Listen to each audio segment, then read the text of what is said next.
Assalomu alaykum, siz bilan Nero Jomas. Bugun aynan triuxadovoy, ya'ni toshbaqa deb nomlangan triuxadovoyimizni Nero NR-TT 026 seriyasini chap va o'ng tarafga o'tkazishni ko'ramiz. Hozir sizlar uchun sal tayyorlab qo'ydim. Ichlarini ochib.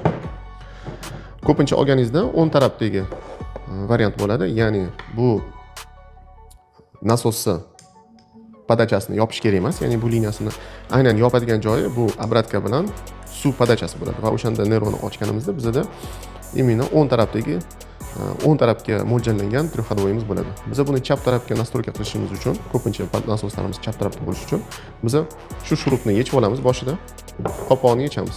Tagida planka keladi. Hozir aynan shu ko'rinishda bu chap tarafga o'tkazib qo'ydim siz uchun.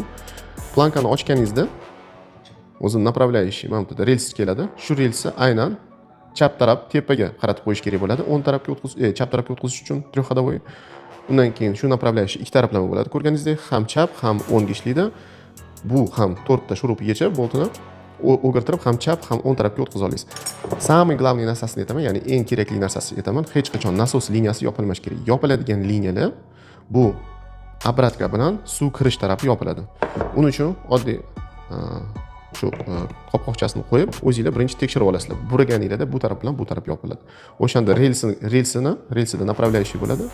O'shanga qarab o'zingizlar настройка qilib ko'rib olasizlar boshida. Keyin уже yana boshidan joyiga yig'asizlar. Ya'ni buni plankasini qo'yasizlar, o'zining relsi bo'ladi.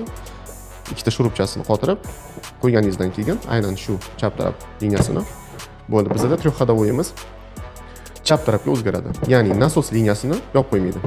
Qisqacha hozir yana bir video qilib ko'raman sizlarga. Triuxadovoyimiz chap tarafda turibdi, ya'ni bu yerda aytaylik obratkasi bor, obratkasi ulangan bo'ladi. Aytaylik bu obratka, bu podacha. Bu obratka liniyasi ketayotgan. Triuxadovoy vazifasi podacha bilan obratkani именно podachaga qo'yiladi, ya'ni nasosdan oldin qo'yiladi.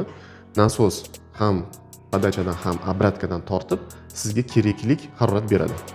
Shunda biz chap tarafga triuxadovoyimizni hozir o'zgartirdik, ya'ni mana bu yerdagi konusni rotasionniy kran, konusni rotasionniy bu yopilayotganda mana bunaqa bo'ladi, mana shunaqa ko'rinishda bu yerda buriydigan bo'ladi. Buraganimizda bu obratkani yopish kerak bo'ladi va podachani. Qachonki harorat pasaysa, albatta bu avtomatik tarzda agar triuxadovoy kontrollerli qo'yadigan bo'lsa, sekin obratkani tarafga o'tib, podachadan suvni aralashtirishni boshlaydi. Agarki triuxadovoy ustiga servopривод qo'yiladigan bo'lsa, kontrollerli hech qanaqa termostatlar mumkin emas, bilasizlar. U noto'g'ri ish bo'lib qoladi, именно kontroller qo'yish kerak bo'ladi. Va rotasionniy liniyamiz faqat obratka bilan podachani yopish kerak. Hech qachon nasos tarafni yopmash kerak. O'shaning uchun triuxadovoy olganda albatta настройка qilib qo'yishingizni so'raymiz va sistemangiz ham nasos ham xudo xolasa ancha yil xizmat qiladi. Salomat bo'ling. Siz bilan Nero jamoasi. Aynan Nero triuxadovoylarni Nero do'konlaridan yoki dilerlardan so'rashingiz mumkin. Ularning hozirgi diametrlari 25 bilan va 32 variantida sotiladi.